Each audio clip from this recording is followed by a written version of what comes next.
இனிமேல் அண்ணாமலை அவர்களும் களத்தில் இறங்க போகிறாங்க. அண்ணாமலை அவர்களும் 234 தொகுதியில் தன்னோட பிரச்சார பயணத்தை ஆரம்பிக்க போகிறார்.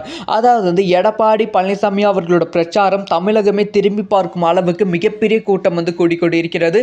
இது பிரச்சாரமா இல்லை மாநாடா அப்படின்னு சொல்ல முடியாத அளவுக்கு எடப்பாடி பழனிசாமி அவர்களுக்கு கூட்டம் கூடிக்கொண்டு இருக்கு. அண்ணாமலை அவர்களே இது ஓப்பனாக சொல்லியிருக்காங்க. எடப்பாடி பழனிசாமி அவர்கள் நினைத்ததை விட பல மடங்கு கூட்டம் கூடிக்கொண்டு இருக்குன்னு.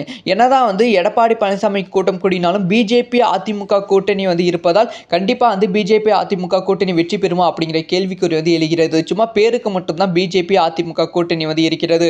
ஆனால் இவங்க ரெண்டு பேருமே எந்த இடத்துலையும் ஒன்றாக செய்து மீட்டிங்கோ இல்லை எந்த விதமான விருது விழாவோ இல்லை பிரச்சாரமோ செய்யவில்லை.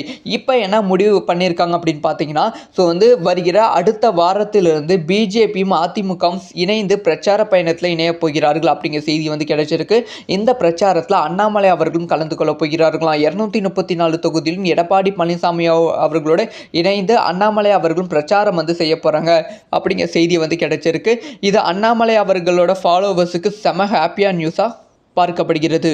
இதனால் அதிமுக பிஜேபி கூட்டணியில் மிகப்பெரிய மாற்றம் ஏற்படுவதற்கான வாய்ப்புகள் ரொம்ப அதிகம். ஸோ இந்த ஒரு விஷயத்தை பற்றி உங்களோட ஒப்பீனியனை கமெண்ட்ல லீவ் பண்ணுங்க.